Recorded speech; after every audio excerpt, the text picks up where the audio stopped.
Dracula by Bram Stoker. Chapter 23. Dr. Seward's Diary. 3 October. The time seemed terribly long whilst we were waiting for the coming of Godalming and Quincey Morris. The professor tried to keep our minds active by using them all the time. I could see his beneficent purpose by the side glances which he threw from time to time at Harker. The poor fellow is overwhelmed in a misery that is appalling to see. Last night he was a frank, happy-looking man with strong, youthful face, full of energy and with dark brown hair. Today he is a drawn, haggard old man whose white hair matches well with the hollow, burning eyes and grief-written lines of his face. His energy is still intact. In fact, he is like a living flame. This may yet be his salvation, for if all go well it will tide him over the despairing period. He will then, in a kind of way, wake again to the realities of life. Poor fellow! I thought my own trouble was bad enough, but his... The professor knows this well enough, and is doing his best to keep his mind active. What he has been saying was, under the circumstances, of absorbing interest. So well as I can remember, here it is. I have studied over and over again, since they came into my hands, all the papers relating to this monster, and the more I have studied, the greater seems the necessity to utterly stamp him out. All through there are signs of his advance, not only of his power, but of his knowledge of it. As I learned from the researches of my friend Arminius of Budapest, he was in life a most wonderful man, soldier, statesman, and alchemist, which latter was the highest development of the science knowledge of his time. He had a mighty brain, a learning beyond compare, and a heart that knew no fear and no remorse. He dared even to attend the Scholomance, and there was no branch of knowledge of his time that he did not essay. Well in him the brain power survived the physical death, though it would seem that memory was not all complete. In some faculties of mind he has been and is only a child, but he is growing, and some things that were childish at the first are now of man's stature. He is experimenting and doing it well, and if it had not been that we had crossed his path, he may be yet, if we fail, the father or furtherer of a new order of beings whose road must lead through death, not life. Harker groaned and said, "And this is all arrayed against my darling. But how is he experimenting? The knowledge may help us to defeat him." "He has all along, since his coming, been trying his power, slowly but surely. That big child brain of his is working. Well, for us, it is as yet a child brain, for had he dared at the first to attempt certain things, he would long ago have been beyond our power. However, he means to succeed, and the man who has centuries before him can afford to wait and to go slow. Fastine lenti may well be his motto." "I fail to understand," said Harker wearily. "Oh, do be more plain to me.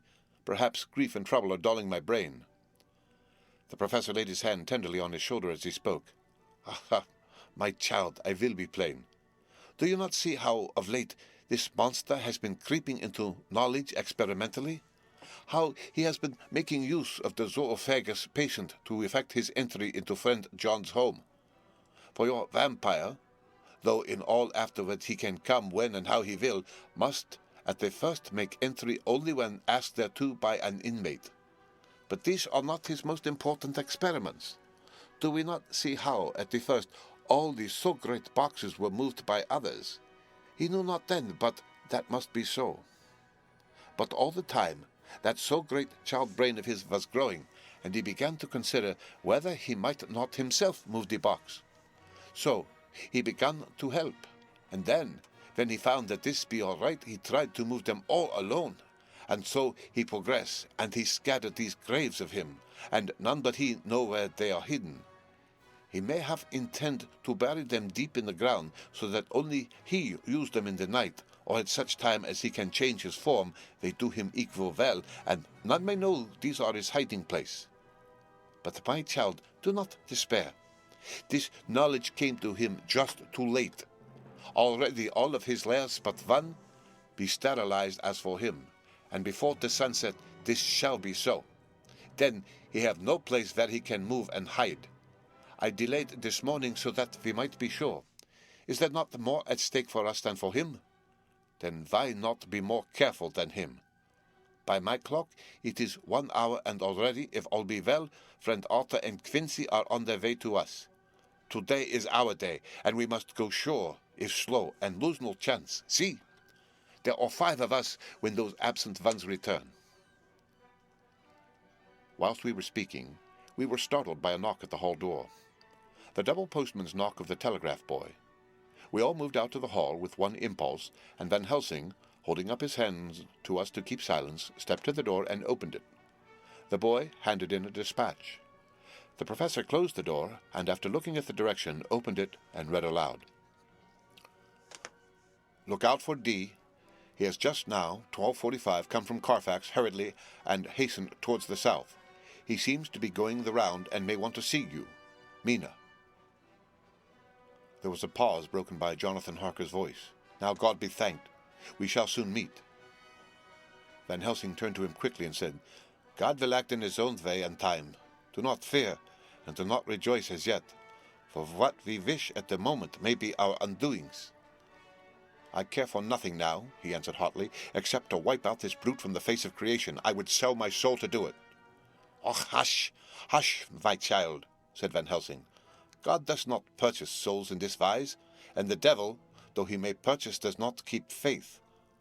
But God is merciful and just, and knows your pain and your devotion to that dear Madam Mina. Think you how her pain would be doubled did she but hear your wild words. Do not fear any of us. We are all devoted to this cause, and today shall see the end. The time is coming for action. Today this vampire is limited to the powers of man, and till sunset he may not change. It will take him time to arrive here. See, it is 20 minutes past 1, and there are yet some times before he can hither come, be he ever so quick. What we must hope for is that my Lord Arthur and Quincy arrive first. About half an hour after we had received Mrs. Harker's telegram, there came a quiet, resolute knock at the hall door. It was just an ordinary knock, such as is given hourly by thousands of gentlemen, but it made the professor's heart and mine beat loudly. We looked at each other, and together moved out into the hall. We each held ready to use our various armaments, the spiritual in the left hand, the mortal in the right. Van Helsing pulled back the latch, and holding the door half open, stood back, having both hands ready for action. The gladness of our hearts must have shone upon our faces when on the step, close to the door, we saw Lord Godalming and Quincy Morris. They came quickly in and closed the door behind them, the former saying as they moved along the hall, "It is all right. We found both places, 6 boxes in each, and we destroyed them all." "Destroyed?" asked the professor. "For him." We were silent for a moment, and then Quincy said, "There's nothing to do but to wait here. If, however, he doesn't turn up by 5 o'clock, we must start off, for it won't do to leave Mrs. Harker alone after sunset." "He will be here before long now," said Van Helsing, who had been consulting his pocketbook. "Nota bene, in Madame's telegram he went south from Carfax. That means he went to cross the river, and he could only do so at slack of tide, which should be something before 1 o'clock. That he went south has a meaning for us. He is as yet only suspicious, and he went from Carfax first to the place where he would suspect interference least. You must have been at Bermondsey only a short time before him. That he is not here already shows that he went to Mile End next. This took him some time, for he would then have to be carried over the river in some way. Believe me, my friends, we shall not have long to wait now. We should have ready some plan of attack, so that we may throw away no chance. Hush! There is no time now. Have all your arms. Be ready." He held up a warning hand as he spoke, for we all could hear a key softly inserted in the lock of the hall door. I could not but admire, even at such a moment, the way in which a dominant spirit asserted itself. In all our hunting parties and adventures in different parts of the world, Quincy Morris had always been the one to arrange the plan of action, and Arthur and I had been accustomed to obey him implicitly. Now the old habit seemed to be renewed instinctively. With a swift glance around the room, he at once laid out our plan of attack, and without speaking a word, with a gesture placed us each in position. Van Helsing, Harker, and I were just behind the door, so that, when it was opened, the professor could guard it, whilst we two stepped between the incomer and the door.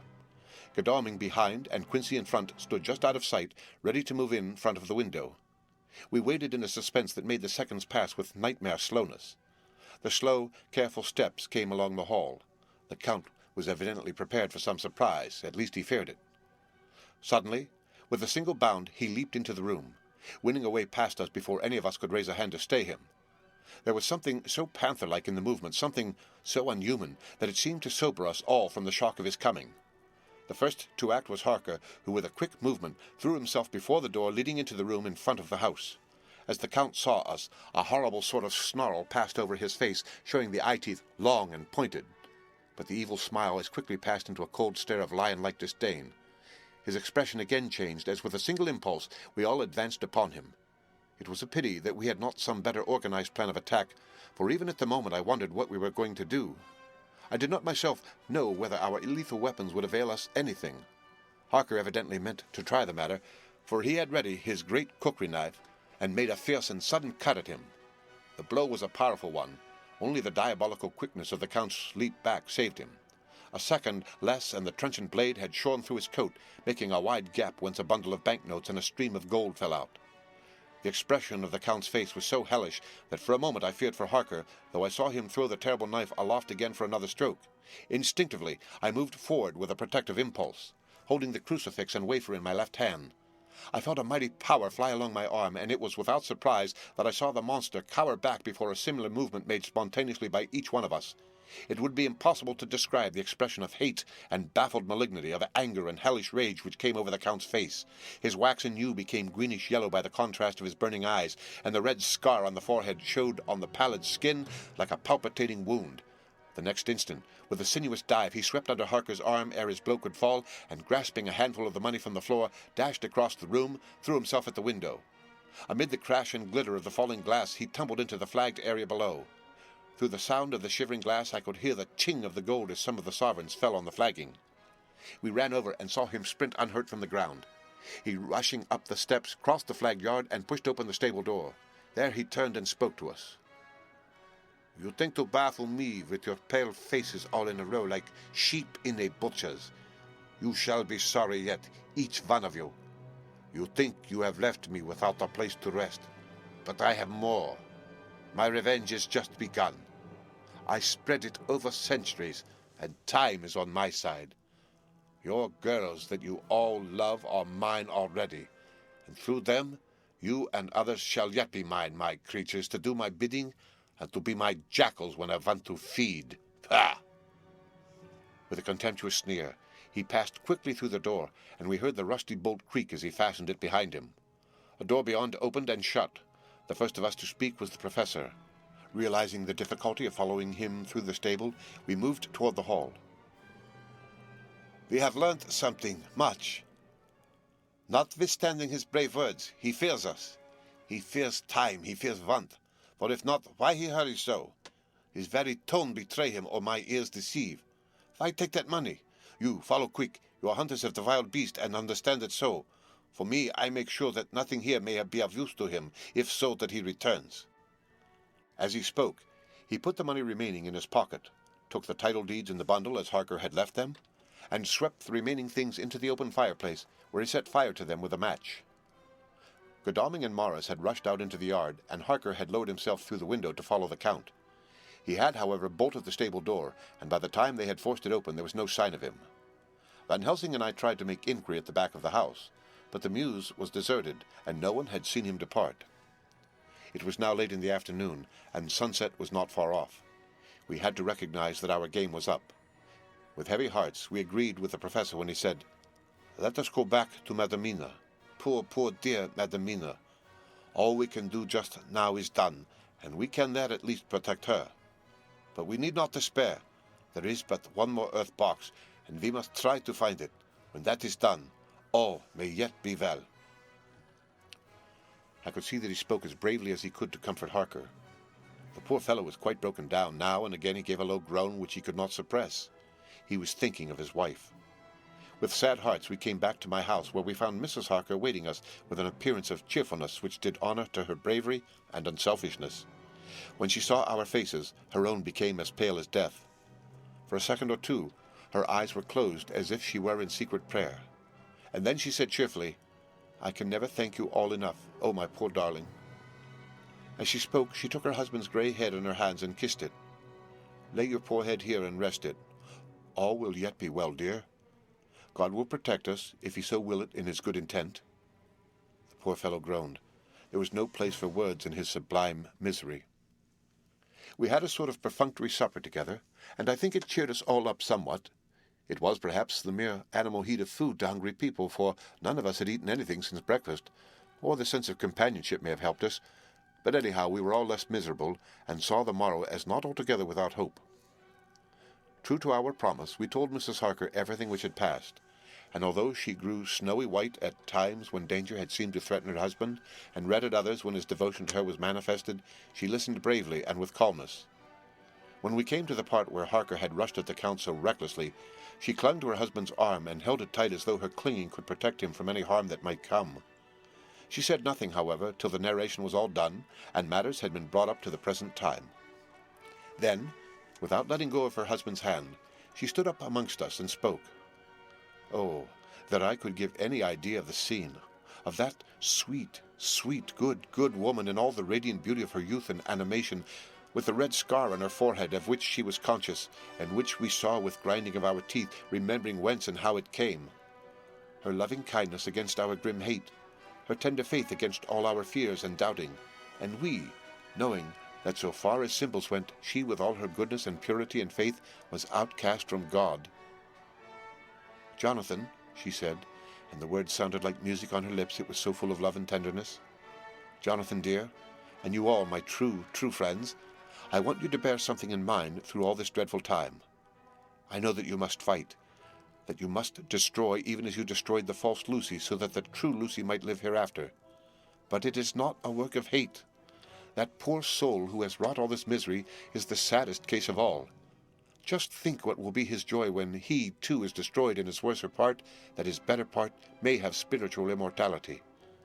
You must be pitiful to him, though it may not hold your hands from his destruction." As she spoke, I could see her husband's face darken and draw together, as though the passion in him were shriveling his being to the core. Instinctively, the clasp on his wife's hand grew closer, till his knuckles looked white. She did not flinch from the pain, which I knew she must have suffered, but looked at him with eyes that were more appealing than ever. As she stopped speaking, he leaped to his feet, almost tearing his hand from hers as he spoke. "May God give him into my hand just for long enough to destroy that earthly life of him which we are aiming at. If beyond it I could send his soul forever and ever to burning hell, I would do it." "Oh, hush. Oh, hush in the name of good God. Don't say such things, Jonathan, my husband, or you will crush me with fear and horror. Just think, my dear, I have been thinking all this long day of it, that perhaps some day I, too, may need such pity, and that some other like you, and with equal cause for anger, may deny it to me. Oh, my husband, indeed I would have spared you such a thought had there been another way, but I pray that God may not have treasured your wild words except as the heartbroken wail of a very loving and sorely stricken man. Oh God, let these poor white hairs go in evidence of what he has suffered, who all his life has done no wrong, and on whom so many sorrows have come." We men were all in tears now. There was no resisting them, and we wept openly. She wept too, to see that her sweeter counsels had prevailed. Her husband flung himself on his knees beside her, and putting his arms round her, hid his face in the folds of her dress. Van Helsing beckoned to us, and we stole out of the room, leaving the two loving hearts alone with their God. Before they retired, the professor fixed up the room against any coming of the vampire, and assured Mrs. Harker that she might rest in peace. She tried to school herself to the belief, and manifestly for her husband's sake tried to seem content. It was a brave struggle, and was, I think and believe, not without its reward. Van Helsing had placed at hand a bell which either of them was to sound in case of any emergency. When they had retired, Quincy, Godalming, and I arranged that we should sit up, dividing the night between us, and watch over the safety of the poor stricken lady. The first watch falls to Quincy, so the rest of us shall be off to bed as soon as we can. Godalming has already turned in, for his is the second watch. Now that my work is done, I, too, shall go to bed. Jonathan Harker's Journal, 3-4 October, close to midnight. I thought yesterday would never end. There was over me a yearning for sleep, in some sort of blind relief that to wake would be to find things changed, and that any change must now be for the better. Before we parted, we discussed what our next step was to be, but we could arrive at no result. All we knew was that one earth box remained, and that the Count alone knew where it was. If he chooses to lie hidden, he may baffle us for years, and in the meantime, the thought is too horrible. I dare not think of it even now. This I know, that if ever there was a woman who was all perfection, that one is my poor, wronged darling. I loved her 1,000 times more for her sweet pity of last night, a pity that made my own hate of the monster seem despicable.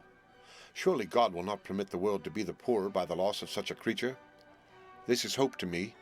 We are all drifting reefwards now, and our faith is our only anchor.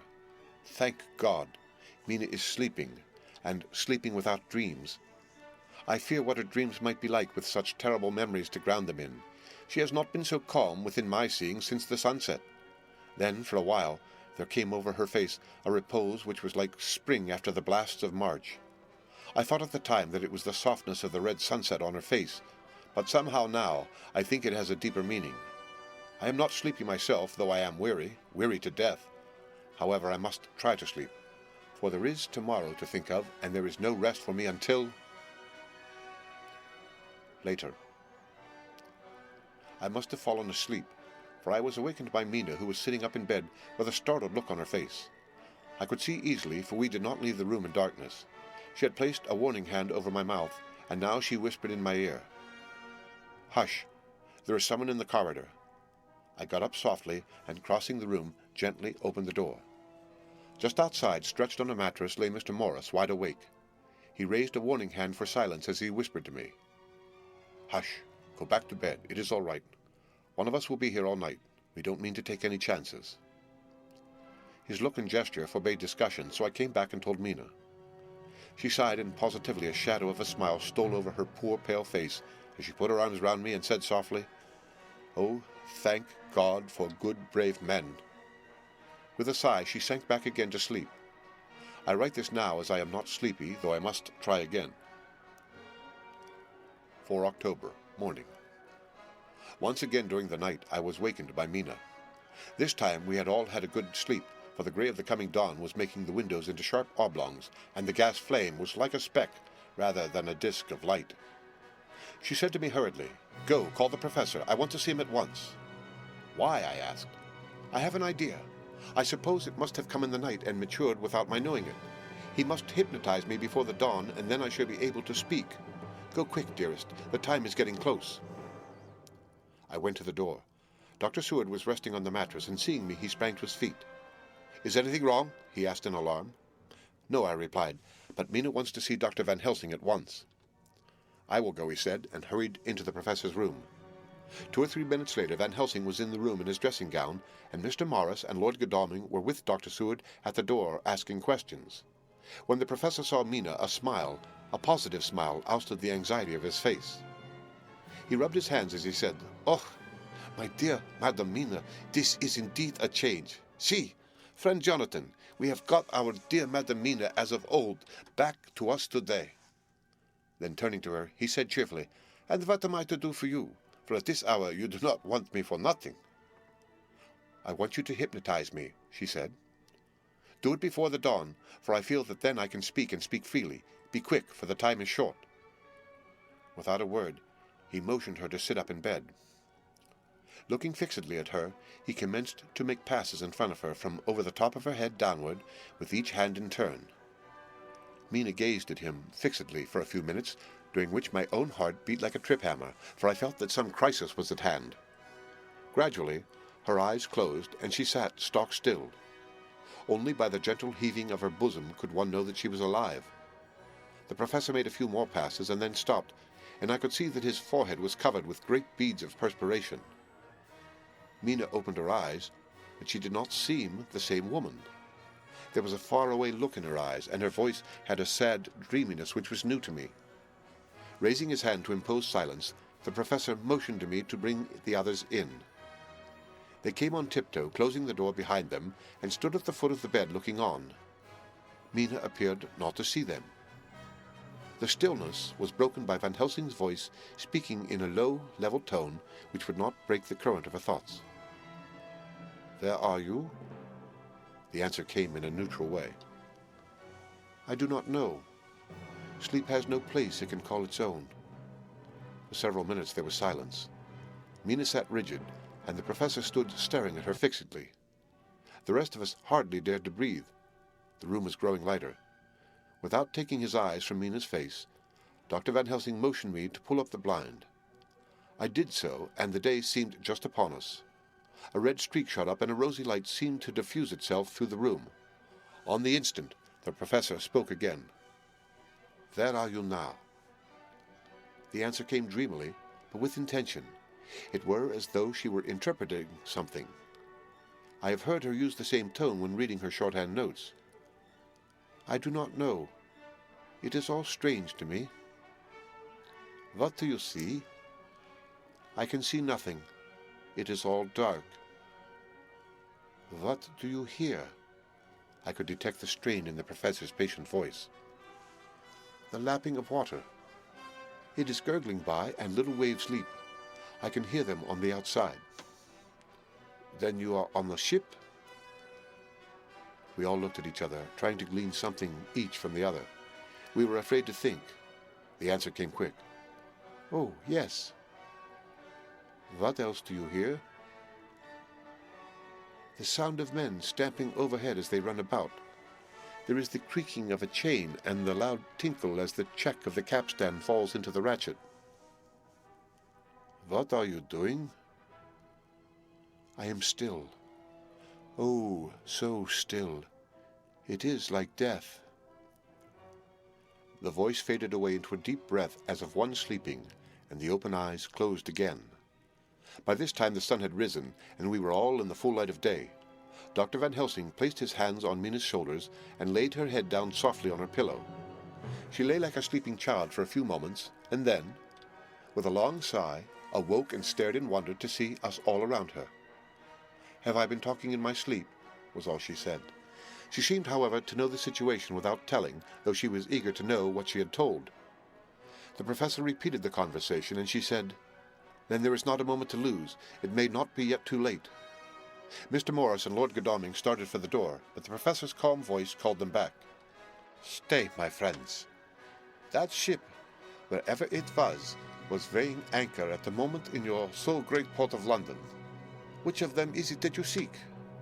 God be thanked that we have once again a clue, though whither it may lead us we know not. We have been blind somewhat, blind after the manner of men. Since we can look back, we see what we might have seen looking forward if we had been able to see what we might have seen. Alas, but that sentence is a puddle, is it not? We can know now what was in the Count's mind when he seized that money, though Jonathan's so-fierce knife put him in the danger that even he dread. He meant escape. Hear me? Escape! He saw that with but one earth box left and a pack of men following like dogs after a fox, this London was no place for him. He have taken his last earth box on board the ship, and he leave the land. He think to escape, but no, we follow him. Tally-ho, as friend Arthur would say when he put on his red frock. Our old fox is wily, oh, so wily, and we must follow with wile. I too am wily, and I think his mind in a little while. In meantime, we may rest and in peace, for there are between us which he do not want to pass, and which he could not if he would. Unless the ship were to touch the land, and then only at full or slack tide. See, and the sun is just rose, and all day to sunset is us. Let us take bath and dress and have breakfast which we all need, and which we can eat comfortably, since he be not in the same land with us." Mina looked at him appealingly as she asked, "But why need we seek him further when he has gone away from us?" He took her hand and patted it as he replied, "Ask me nothing as yet. When we have breakfast, then I answer all questions." He would say no more, and we separated to dress. After breakfast, Mina repeated her question. He looked at her gravely for a minute, and then said sorrowfully, "Because, my dear, dear Madam Mina, now, more than ever, we must find him, even if we have to follow him to the jaws of hell." She grew paler as she asked faintly, "Why?" "Because," he answered solemnly. "He can live for centuries, and you are but mortal woman. Time is now to be dreaded, since once he put that mark upon your throat." I was just in time to catch her as she fell forward in a faint. The end of Chapter 23, read by Rick Kistner for Lit2Go on the web.